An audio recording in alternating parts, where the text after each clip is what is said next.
नमस्कार, स्वागत है आपका के न्यूज नेशनल में। मैं हूं आपके साथ राधा। आइए देखते हैं देश विदेश की खबरें, लेकिन सबसे पहले एक नजर हेडलाइंस पर। पेंडोरा पेपर लीक के पाकिस्तान की राजनीति में खलबली मचा दी है। इस लिस्ट में 7 पाकिस्तानियों के नाम है। इमरान खान सरकार के कई मंत्रियों के परिवार के सदस्यों का नाम भी इस लिस्ट में है। फेसबुक, इंस्टाग्राम और व्हाट्सएप प्लेटफॉर्म करीब घंटे तक पूरी दुनिया में बंद रहे, जिसके चलते अरबों यूजर्स को दिक्कतों का सामना करना पड़ा।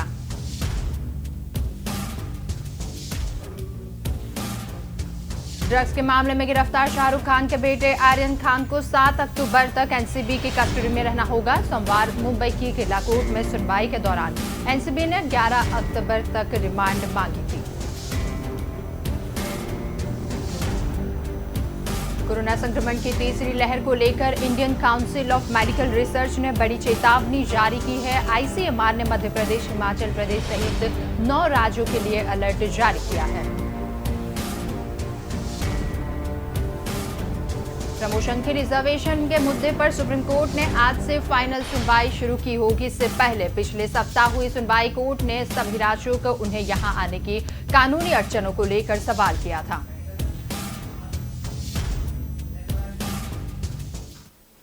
आइए देखते हैं खबरें विस्तार से। पेंडोरा पेपर लीक के पाकिस्तान की राजनीति में खलबली मचा दी है। इस लिस्ट में 700 पाकिस्तानियों के नाम है। इमरान खान सरकार के कई मंत्रियों के परिवार के सदस्यों का नाम भी इस लिस्ट में शामिल है।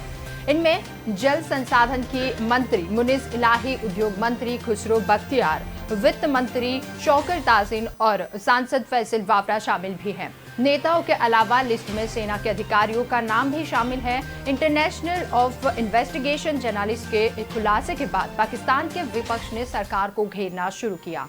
मुख्य विपक्षी पार्टी पाकिस्तान मुस्लिम लीग नवाज ने पेंडोरा के लीक के बाद सरकार ने इस्तीफा मांगा है।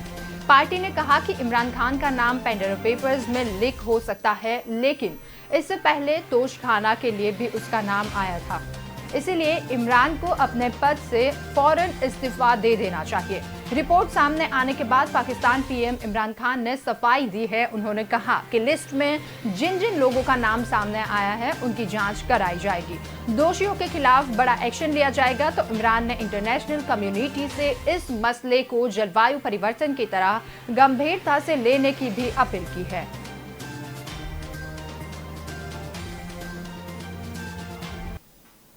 फेसबुक, इंस्टाग्राम और व्हाट्सएप प्लेटफॉर्म पर करीब घंटे तक पूरी दुनिया में बंद रहे, जिसके बाद अरबों यूजर्स के दिक्कतों का सामना करना पड़ा। इस समस्या सोमवार रात करीब 9:15 से सामने आई थी।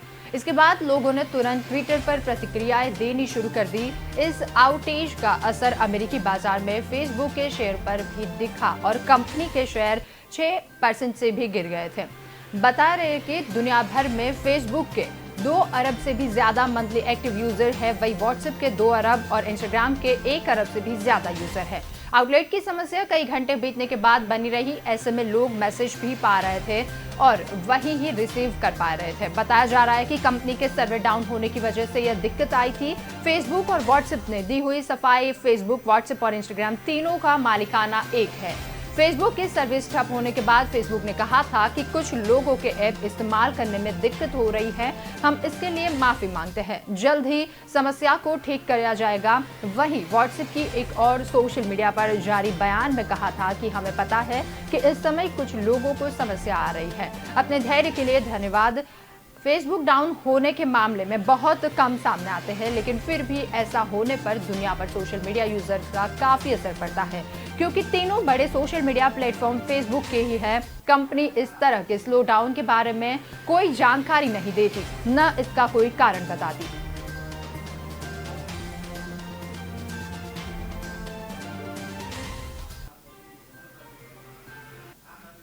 ड्रग्स के मामले में गिरफ्तार शाहरुख खान के बेटे आर्यन खान को 7 अक्टूबर तक एनसीबी की कस्टडी में रहना होगा।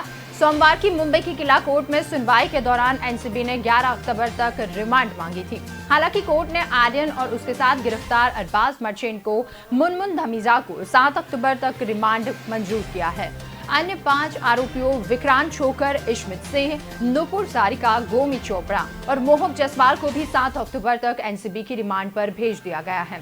सुनवाई के दौरान एनसीबी ने आरोपियों से बरामद ड्रग्स की जानकारी दी थी और पार्टी ऑर्गेनाइज और पैडलर्स का भी समग्र जिक्र हुआ था। सवाल यह उठा कि क्रूज पर तो 1300 लोग थे, फिर भी चंद लोगों पर ही कार्यवाही क्यों हो रही है। इस पर आर्यन के वकील सतीश मशन ने कहा था कि खान वहां ड्रग्स बेचने के लिए नहीं गए थे, अगर वो चाहते तो पूरा शिप भी खरीद सकते थे। अगर जांच ही करनी है तो शिप पर 1000 लोग थे, उनकी भी जांच कीजिए। मुंबई क्रूज ड्रग्स केस में एनसीबी ने 10वीं गिरफ्तारी की है और एनसीबी ने जोगेश्वरी से सप्लायर को गिरफ्तार भी किया है। इसके पास 5 लाख की एमडी बरामद की गई है और आज ही अन्य 9वें आरोपियों की गिरफ्तारी हुई थी। एनसीबी ने दोनों पैडलर्स के कल कोर्ट में प्रवेश हो सकता है, लेकिन इसके साथ ही क्रूज के जिन लोगों को डिटेन किया गया है उन्हें भी कोर्ट में पेश किया जा सकता है।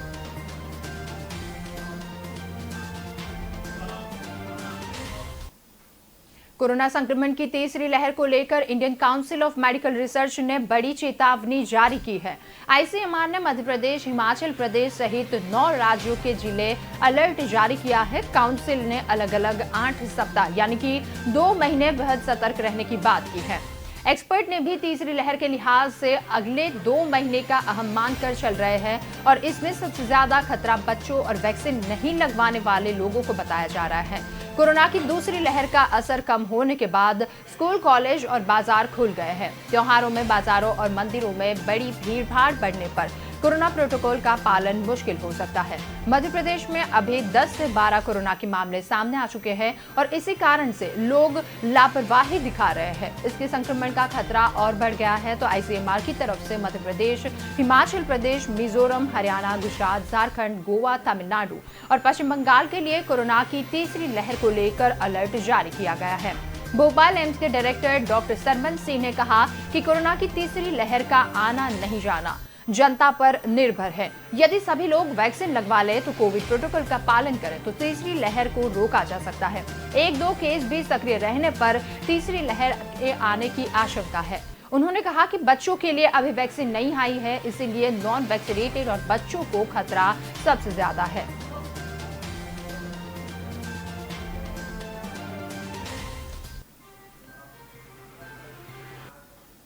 प्रमोशन में रिजर्वेशन के मुद्दे पर सुप्रीम कोर्ट ने आज से फाइनल सुनवाई शुरू होगी। इससे पहले पिछले सप्ताह इसी सुनवाई में कोर्ट ने सभी राज्यों से उनके यहाँ कहा कि कानूनी अड़चनों को लेकर सवाल भी किया था। साथ ही उसकी लिस्ट में 2 हफ्ते में तैयार करने के कोर्ट को सौंपने का निर्देश भी गया था। कोर्ट ने इसके बाद सुनवाई आज तक के लिए टाल भी दी थी। सुनवाई के दौरान राज्यों ने प्रमोशन और आरक्षण के मामले पर जल्द ही सुनवाई की गुजारिश की थी और कहा गया था कि विभिन्न हाईकोर्ट द्वारा दिए गए फैसलों की वजह से विरोधाभास पैदा हुआ है, जिसके चलते कई पोस्ट खाली पड़ी है और पिछले कुछ सालों से कुछ राज्यों में यह मसला अटका हुआ है, जिसके लेकर हजारों सरकारी पोस्ट खाली पड़ी हुई है और प्रमोशन भी रुके जुए है। सुनवाई में सुप्रीम कोर्ट ने केंद्रीय गृह सचिव एक भल्ला के खिलाफ जारी अवमानना के नोटिस को वापस लेने से भी इनकार किया था। बता दें कि बिहार में एक हो के आधार पर प्रमोशन देने के लिए उनके खिलाफ यह नोटिस जारी हुआ था। बेंच ने कहा था कि इस पर बाद में चर्चा की जाएगी और सुनवाई में कोर्ट ने कहा था कि प्रमोशन में रिजर्वेशन को लेकर पहले भी कोई गाइडलाइंस बनाई गई है और कई फैसलों में उनका जिक्र भी हुआ है, लेकिन लागू करने के लिए राज्यों पर निर्भर करता है कि वह किस तरह पिछड़ी जातियों को प्रतिनिधित्व देती है। बता दें कि सुप्रीम कोर्ट ने साल 2020 में कहा था कि सरकारी नौकरियों में प्रमोशन में आरक्षण मालिक अधिकारित नहीं है और इसको लागू करना या न करना राज्य सरकार के विवेक पर निर्भर करता है। कोर्ट ने कहा कि कोई अदालत SC/ST वर्ग से लेकर आरक्षण देने वाले आदेश जारी नहीं कर सकती और इस टिप्पणी के बाद ऐसी बात होने लगी थी कि आरक्षण खत्म हो सकता है। इसे लेकर सड़क से सांसद तक हंगामा भी हुआ था।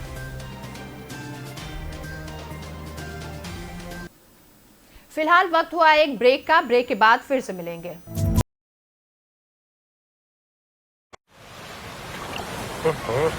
हम जब छोटे थे ना, हजारों कछुए आते थे इस बीच पर। हाँ, मैंने भी देखे हैं।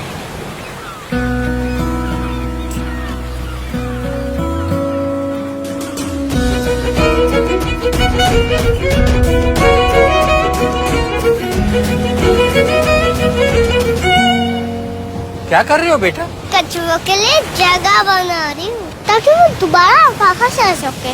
मुझे भी तो देखने हैं कछुए।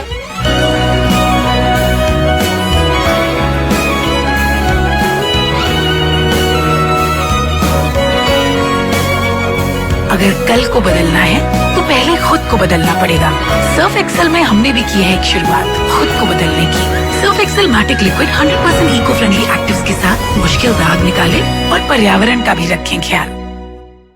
जसप्रीत अच्छा कर रहा है ना? हाँ ठीक है। फास्ट बॉलर बन जाएगा ना? मैडम इसका रनअप इतना छोटा है ना, फास्ट बॉलर बनना बहुत मुश्किल है। जो बोले तू रफ्तार नहीं पकड़ पाएगा सर उसको पलट दे। तेरा नन्हा सा रनअप बीच में आएगा। जिसने भी कहा है तूने गलत रास्ता चुना है, तेरा हंसता हुआ चेहरा मुन्ना तेरी खुद की किल्ली उड़ाएगा। तू किसे डराएगा? जा एक यॉर्कर में सबकी पकड़ पलट दे।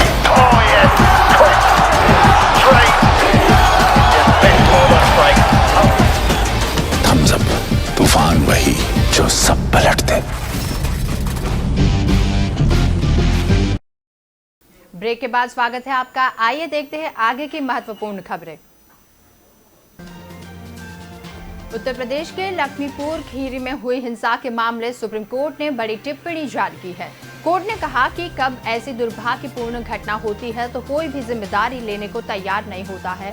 प्रदर्शनकारी दावा करते हैं तो उनका प्रदर्शन शांतिपूर्ण है, लेकिन जब वह हिंसा होती है तो कोई जिम्मेदारी लेने के लिए कोई तैयार क्यों नहीं होता। वहीं केंद्र की तरफ से पेश अटॉर्नी जनरल कैफे वेणुगोपाल ने कहा था कि लखीमपुर खीरी जैसे घटनाओं को रोकने के लिए किसान के विरोध प्रदर्शन पर तुरंत रोक लगाए जाने की जरूरत है। सुप्रीम कोर्ट में किसान महापंचायत की उस याचिका पर सुनवाई हो रही थी जिसमें जंतर मंतर और याचिका पर सुनवाई हुई थी तो सत्याग्रह करने की अनुमति भी मांगी थी और इस पर कोर्ट ने कहा था कि इसी वजह से कई बात पर जांच किया जाएगा और विरोध करने का अधिकार एक पूर्ण अधिकार है। जस्टिस एम खानिकर ने और जस्टिस सीटी रविकुमार की बेंच ने इस केस पर सुनवाई भी की थी। उन्होंने कहा था कि इन घटनाओं में जानहानि के मामले सामने आते हैं, संपत्ति को नुकसान पहुंचना है, लेकिन कोई इसको जिम्मेदारी क्यों नहीं लेता। एजी ने कहा था कि जब कोर्ट में कृषि कानूनों के मुद्दे पर पहले से ही याचिकाएं लगी हुई है, जब मुद्दे कोर्ट में है तो किसी को प्रदर्शन नहीं करना चाहिए। बीते दिन बेहद खराब घटना देखने को मिली, लोगों को इस तरह से सड़कों पर नहीं उतरना चाहिए था। विरोध प्रदर्शन बंद होना चाहिए। सरकार ने स्पष्ट कर दिया है कि वह तीनों कृषि कानूनों के वापस नहीं लेंगी। अब किसानों के पास उन्हें कोर्ट में चुनौती देने का विकल्प बचा है। कानूनों का विरोध समझ लेने हैं और क्योंकि इस पर जबरदस्ती लागू नहीं किया जा रहा है।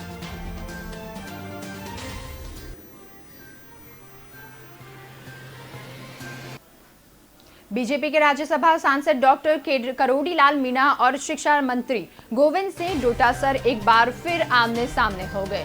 दोनों में जमकर जुबानी आरोप प्रत्यारोप हुए। डॉक्टर करोड़ीलाल मीणा और जयपुर में शहीद स्मारक की रीख पर अभ्यर्थियों के लिए पहला धरना देने पर अचानक धरने से उठने पर डोटासर ने सियासी प्रहार किया था।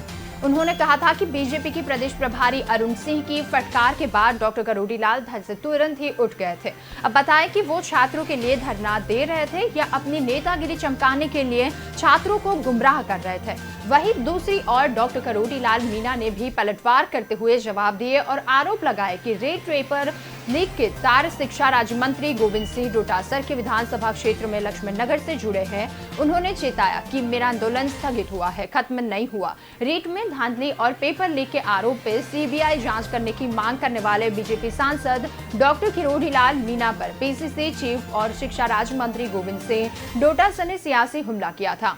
डोटासर ने कहा था कि राज्यसभा सांसद डॉक्टर किरोड़ी मीनालाल ने सस्ती लोकप्रियता हासिल करने के लिए धरना किया, लेकिन वो कह रहे थे कि मैं अब तक धरने से नहीं उठा और जब तक इंसाफ नहीं मिलेगा तब तक रेट रद्द नहीं होगी, सीबीआई से जांच नहीं होगी। लेकिन जैसे ही उनके नेता प्रदेश प्रभारी अरुण सिंह ने उन्हें फटकार लगाई तो तुरंत ही धरने से उठकर चले गए।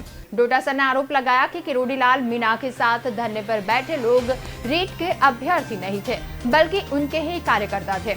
अगर वे रीट की परीक्षा देने वाले अभ्यर्थी होते तो करोड़ीलाल मीणा और अरुण सिंह अग्नि कहते थे कि धरने पर नहीं उठते। इसलिए डॉक्टर करोड़ीलाल छात्रों को गुमराह करना छोड़ दिया था।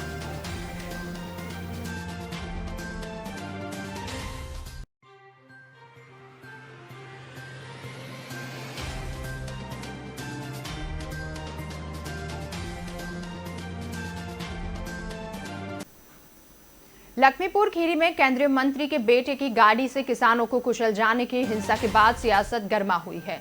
प्रियंका गांधी के हिरासत में लेने के बाद मुख्यमंत्री अशोक गहलोत ने यूपी सरकार को निशाना साधा था और गहलोत ने सोशल मीडिया पर लिखित बयान जारी कर यूपी सरकार पर लोकतंत्र को खत्म करने और तानाशाही करने का आरोप भी लगाया था। गहलोत ने ट्वीट कर लिखा था कि एआईसी महासचिव प्रियंका गांधी और अन्य नेताओं को उत्तर प्रदेश पुलिस ने हिरासत में लिया है। इसकी में कड़ी शब्दों में निंदा भी किया था। वे प्रमुख विपक्षी नेता और लखीमपुर खीरी जिले में कल जो किसान मारे गए उनके परिवार से मिलने भी जा रही थी। विपक्षी नेता और गैर कानूनी तरीके से रोका जाना लोकतांत्रिक मानदंडों के खिलाफ किसान शांतिपूर्ण विरोध प्रदर्शन कर रहे थे। पहले किसान पर भाजपा नेताओं के काफिले की गाड़ियां चलकर उनको बर्बरता से मार दिया गया था। फिर विपक्षी नेताओं को वहां जाने से रोका जा रहा था और जो बिल्कुल गलत है। प्रियंका जी उन परिवार के साथ खड़े होने के लिए जा रही थी। उन्होंने अपने प्रियजनों को कल ही हिंसा में कुआ था और कर्तव्य निर्वहन के लिए उनको रोकना पूर्णतया अनुचित है।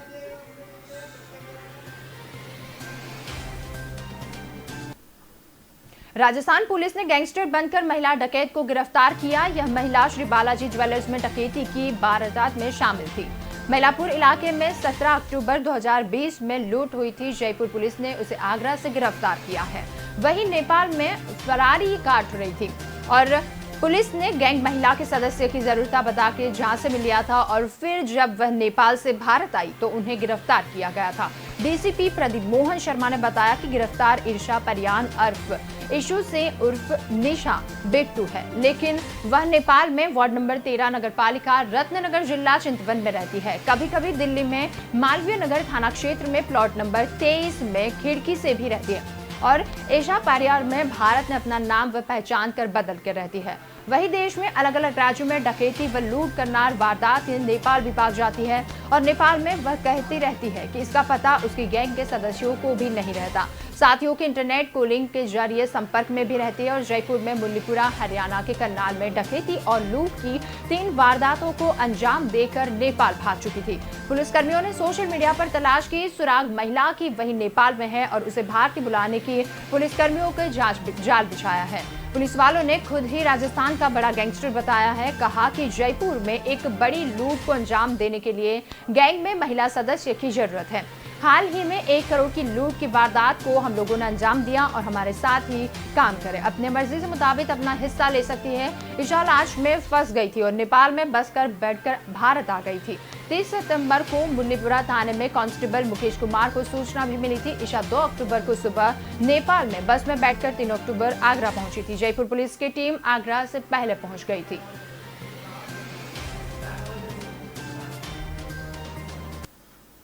इंदौर में टायर कारोबारी की जंगल में गोली मारकर हत्या कर दी गई थी। फिर कपड़े उतारकर शव खाली झाड़ी में फेंक दिया गया था। हत्या करने के पीछे का कारण नौकरानी से अवैध संबंध बताया जा रहा था। जानकारी के मुताबिक नौकरानी और उसके पति के कारोबारी मिलने के लिए बुलाया था, लेकिन फिर से बाइक पर बैठकर जंगल में ले जाया और वहां गोली मारकर उसकी हत्या कर दी गई थी। इसके बाद शव को गले में रस्सी बांधकर 1.5 मीटर घसीटकर खाई में फेंक दिया और पुलिस ने इस मामले में दंपति को हिरासत में लिया है। इंदौर के कैलाशपुरी बंगाली कॉलोनी स्थित घर से अशोक कुमार वर्मा 3 दिन पहले दुकान के लिए निकले थे और वहीं घर से बैग में रुपये भरकर निकले थे। परिवार वालों को बताया था कि प्रॉपर्टी का सौदा करने के लिए जा रहे। इसके बाद उनका पता नहीं चला। परिवार वालों ने गुमशुद की रिपोर्ट लिखवाया था।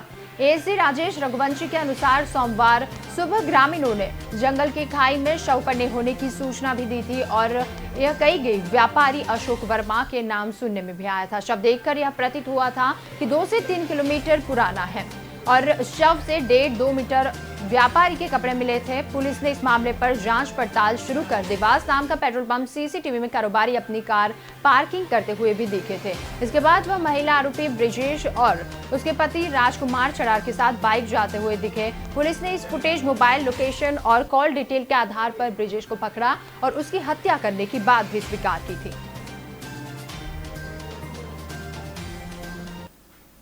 फिलहाल वक्त हुआ एक ब्रेक का। ब्रेक के बाद फिर से मिलेंगे। जसप्रीत अच्छा कर रहा है ना? हाँ ठीक है। फास्ट बॉलर बन जाएगा ना? मैडम इसका रनअप इतना छोटा है ना, फास्ट बॉलर बनना बहुत मुश्किल है। जो बोले तू रफ्तार नहीं पकड़ पाएगा सर उसको पलट दे। तेरा नन्हा सा रनअप बीच में आएगा जिसने भी कहा है तूने गलत रास्ता चुना है। तेरा हंसता हुआ चेहरा मुन्ना तेरी खुद की किल्ली उड़ाएगा, तू किसे डराएगा। जा एक लॉकर में सबकी पकड़ पलटती।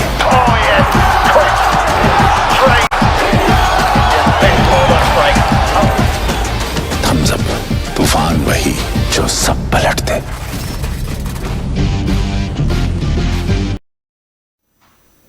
ब्रेक के बाद स्वागत है आपका। आइए देखते हैं आगे की मुख्य खबरें। कोरबा जिले में पुलिस के सामने ही लड़कियों की पिटाई कर दी गई थी और कुछ लोग का खाना के लिए वहीं यहां ढाबे में पहुंचे थे। इसके दौरान उनका विवाद पहले से ही ढाबे में मौजूद लड़कों हो गया था और इसके बाद दोनों पक्षों में जमकर मारपीट हुई थी। इसका वीडियो भी सामने आया था और इसमें कुछ लोग कार के अंदर बैठे हुए लोगों को पहले कार के अंदर और फिर बाहर निकालकर पिटाई कर रहे थे। मामला जिले के कोटाघरा थाने के चंद्रपुर गांव का है। पुलिस ने इस मामले में दोनों पक्षों के खिलाफ केस दर्ज किया था। जानकारी के मुताबिक यह वीडियो रविवार रात का है, जहां कुछ लोग चंद्रपुर गांव स्थित एक ढाबे में खाना खाने के लिए पहुंचे थे। सभी खाना खा ही रहे थे कि सामने तरफ बैठे हुए कुछ लोगों ने कमेंट पास कर दी और इस पर दोनों पक्ष में बहस शुरू हो गई थी। बहस शुरू होने के बाद ही आसपास के लोगों का मामला इसी तरह से शांत कर दिया गया था और खाना खाने लगे थे। इसके बाद दूसरा पक्ष खाना खाकर ढाबे के सामने खड़ी कार में जाकर बैठ गया। आरोपी ने वहां पहुंच गए और उनके साथ में ही बड़ी बड़ी लाठियां थी। आरोपी ने इन्हीं लाठियां से दूसरे पक्ष पर जमकर पीटा। पीटने के दौरान कुछ आरोपी उन्हें भी गाली दे रहे थे और वहां पहले से ही डायल 112 को सिपाही मौजूद थे। इसके बावजूद भी उसको रोकने का प्रयास नहीं किया और आरोपी सिपाही के सामने दूसरे पक्ष पर लाठी डंडे बरसाते रहे।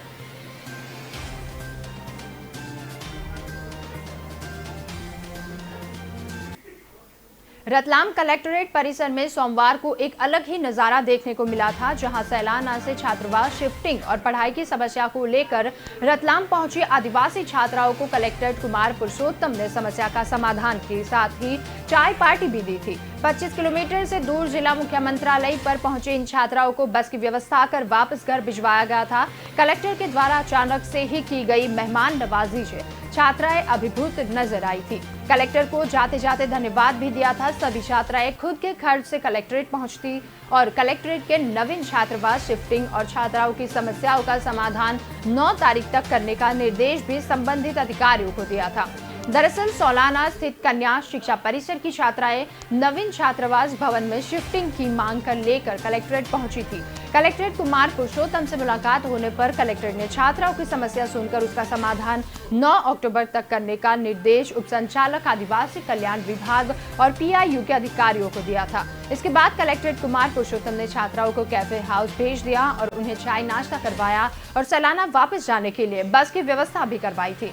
इस अप्रत्याशित मेहमान नवाजी से छात्राएं बेहद खुश नजर आई थी और जाने से पहले कलेक्टर को धन्यवाद भी देने के लिए पहुंची थी।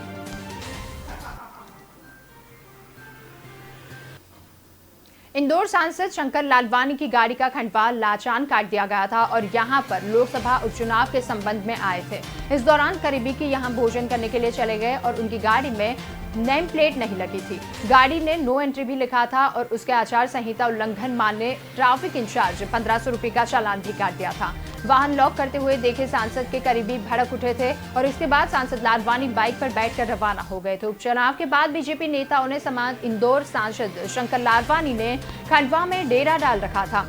सोमवार दोपहर 3:30 बजे कर केवल राम चौराहे पर स्थित अपनी करीबी डिलीवरी लाल रेस्टोरेंट पर भोजन करने के लिए गए थे। यहां ट्रैफिक पुलिस के जवान ने उनकी गाड़ियां लॉक कर ट्रैफिक जवान ने अधिकारियों से सूचना दी थी। इतने में मीडियाकर्मी भी वहां पर पहुंच गए और घटनाक्रम देख सांसद लालवानी ने करीब इस बाइक बुलवाई और निकल गए। ट्रैफिक इंचार्ज देवेंद्र सिंह परिहार ने सांसद के वाहन पर हुटार नेम प्लेट भी लगे होने से चर्चाएं भी की थी।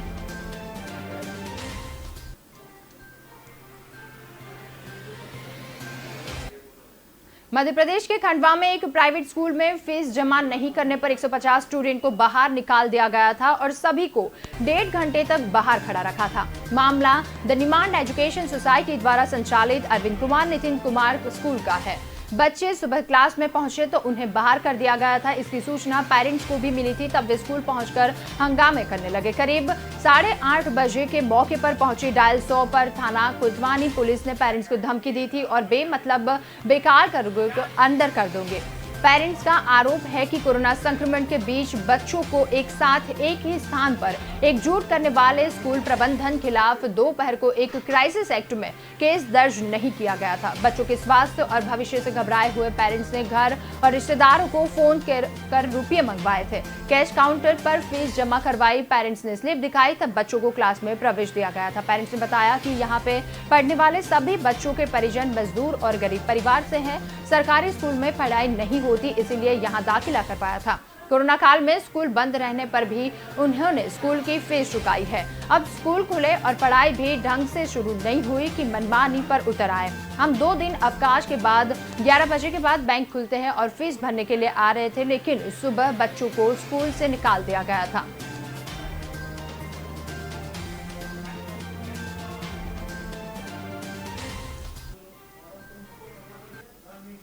केंद्रीय मंत्री पशुपति पारस ने अपने बड़े भाई रामविलास पासवान की पहली पुण्यतिथि की तैयारियों में जुड़े थे। उन्होंने बिहार के उन तमाम नेताओं से मिलकर उन्हें निमंत्रण भी दिए थे, जिनके कुछ दिन पहले ही चिराग पासवान से मिलकर पिता की बरसी में आने का निमंत्रण भी दिया था और 2 दिन पहले ही चुनाव आयोग ने लोक जनशक्ति पार्टी के चुनाव चिन्ह को फ्रीज कर दिया था। इसके बावजूद भी पशुपति पारस ने अपने बड़े भाई और पूर्व केंद्रीय मंत्री रामविलास पासवान की पहली बरसी में कोई भी कमी नहीं रखना चाहते थे। जिस तरह से चिराग पासवान ने अपने पिता की बरसी को बड़े स्तर पर मनाया था, उसी तरह से उनके चाचा पशुपति पारस रामविलास के पहले पुण्यतिथि का बड़ा स्वरूप देना चाहिए। इसको लेकर केंद्रीय मंत्री पशुपति पारस, मुख्यमंत्री नीतीश कुमार, राज्यपाल फागू चौहान, पूर्व मुख्यमंत्री जतिन राम मांझी सहित कई बड़े नेताओं से मिलकर पुण्यतिथि में आने का निमंत्रण भी दे चुके हैं। हालांकि चिराग पासवान ने पक्ष और विपक्ष दोनों की तरफ से नेताओं को निमंत्रण दिया था, लेकिन पशुपति ने अभी तक एनडीए से जुड़े नेताओं से पुण्यतिथि में आने का न्योता भी दिया था। 8 अक्टूबर को रामविलास पासवान की पहली पुण्यतिथि है। इस बार पशुपति पारस अपना शक्ति प्रदर्शन दिखाने वाले हैं। इसके पहले जब चिराग पासवान ने अपने पिता रामविलास पासवान की बरसी की थी, तो उस कार्यक्रम में विपक्ष के नेता तेजस्वी यादव सहित बीजेपी के कई सीनियर नेता भी पहुंचे थे, लेकिन मुख्यमंत्री नीतीश कुमार सहित जेडीयू के सभी नेताओं उसी वक्त बरसी खुद को अलग रखा था। जब देखना यह है कि इस पुण्यतिथि के कार्यक्रम में मुख्यमंत्री नीतीश कुमार जाते हैं या नहीं।